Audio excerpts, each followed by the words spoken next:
Hello and welcome to EV Focus Now, and on today's episode we're going to talk about Toyota's new PHEV, the RAV4 Prime. And does Toyota really want to sell RAV4s or not? That's the real question we want to talk about today. So let's talk about this amazing car, and it is an amazing car from Toyota. So a couple of key things that make this car really just the perfect driving machine as far as electricity, a hybrid, and a gas car with a compact of SUV. It's just got everything going for it. So 42 miles of electric range, roughly 38, 39 if you have the air conditioning running, I would say, but that's pretty good. 38 to 40 miles of electric range. Similar to what the Chevy Bolt, which is no longer being made, had, but in that now in an SUV form. In hybrid mode, you're talking a range of 40 to 42 miles per gallon in hybrid mode after the electric battery is exhausted. Running on pure hybrid, that's fantastic gas mileage, and a total range of 600 miles of total driving range. That's with the electric battery and the gas engine. That is fantastic. 600 miles. Okay.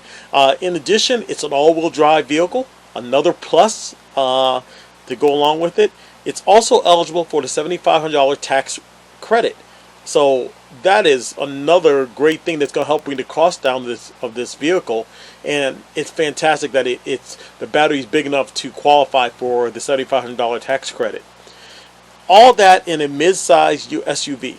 I mean, plus the reliability and the confidence of Toyota, who made this vehicle, makes this one of the top vehicles out there to buy. To me, if you're looking for something great gas mileage, but you want to go electrification as well, with an SUV, mid-size SUV, and the reliability of Toyota, it is a win-win-win-win, and will be the top-selling, I think, car, and especially plug-in electric hybrid out there.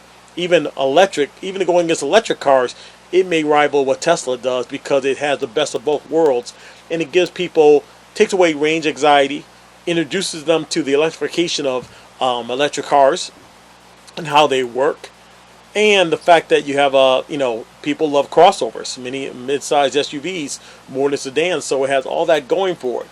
With that being said, though, the question is, does Toyota really want to sell these cars, or is this just a ploy to slow walk the electrification of Toyota's fleet? Because as we know, Toyota really is not in favor of going full electric. They're slow walking it, been dragging their feet for years, trying to go with other alternatives, just pure hybrids, what they call self-charging hybrids, which is not even true. It's just a hybrid, not self-charging. Nice little wordplay there. They want to go the hydrogen fuel cell route with the Toyota Mirai, which the problem there is it's just not enough hydrogen stations around, and I don't think that ever will take off, unfortunately, to see how that technology will go. But they do not want to conform fully to electric cars. So they did take this car and did what Chevy did with the Bolt, which I understand why other car makers are not doing this, not taking a basic car and putting a plug on it, giving it an 18 kilowatt battery, or even what I would like to see, even a bigger battery out there, 22 kilowatts, 38 kilowatt battery, where you get 100 miles of electric range, and then you get your gas engine kicks in after that. I think that's the perfect combo right there if we ever get to that point. But why other manufacturers are not using this model? I mean, Ford obviously is launching their plug-in hybrid Escape, very similar specs to Toyota. I think it gets 38 miles of pure electric range. So Ford is also doing this, and the difference between Ford and Toyota is Ford is making a lot more of these vehicles available. Toyota, my understanding is they're only making 5,000 of these, and they've already sold out of all the pre-registration for these vehicles. So why would Toyota make so few of these cars?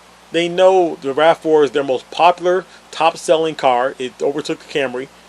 And now you throw in a hybrid mode with a plug-in. They should have known, and I think they do know, that the RAV4 is going to be the most popular selling car they have. But they only make 5,000 plug-in electric hybrids. Why? When they know they can sell way more than that. And again, that question puts into question Toyota's commitment to electrification. If they're really serious about getting electric cars out there, or getting full plug-in hybrid cars out there, because that will prove the point that people want electric cars. But more or less, if you're not going to do electric cars, then fine. The plug-in hybrid model is a great model, and I think that will attract more people than electric cars, because all the things I said before. It takes away range anxiety. It gives them the best of both worlds. They can access the electric battery in the city, and then on the road, on long trips, they can take advantage of the hybrid motor and the great gas mileage. So I just don't understand why Toyota still continues to not be fully on board and not making this car in more availability. Now, it could be a situation where they just don't have enough batteries, maybe, but Toyota is such a big company. They have so much buying power. They can acquire more batteries if they wanted to, but who knows? It could be a lot of things, but I tend to think the latter, that Toyota does not really want to be really get serious about producing a lot of these cars, or these type of cars out there. And we need more manufacturers to do it. Honda also, another car with great reliability. We need them to get into this. Now they have the Clarity, the plug-in Clarity. That's fine, but let's get into the CRV. Let's make a plug-in CRV, Honda. Let's make a plug-in Pilot. Let's make more of these 18 kilowatt battery plug-ins that are getting 40 plus miles of electric range and then great gas mileage afterwards. So I just believe PHEVs is the way to go to get more people into electrification of cars, and then maybe down the road they will fully go into full electric cars as we build the charging network more and more through the U.S. as we get longer range cars. And I think the sweet spot is 200 plus miles of range, going over to 500. So we get more of those, and people can understand about electrification, not have to worry about range anxiety. I think that will make electric cars go even further. Sales will go even higher, and we'll see more of them on the road. That's going to make everything better for us, not only lowering gas prices for everybody else, but making the electric cars switch, making the environment better through electrification. So, and not only that, for me, just having the electric cars, they ride better, less maintenance.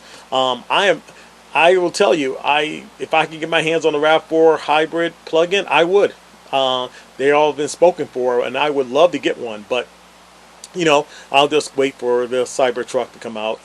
But if I decide to get another car to replace my Bolt, hey, I would definitely look at the RAV4. 40-mile electric range is great. I don't have a problem with that at all. So it's something to keep your eye out for as we go next year or two. See what other manufacturers decide to step out there and make something like this, because I think this will work. And I'm very interested to see who does it after Ford and Toyota. Anyway, thank you for tuning in to today's show. Don't forget to hit the notification button below and like and subscribe if you like this channel for more content. Please stay tuned for my next video. When it comes to EVs, continue to stay focused.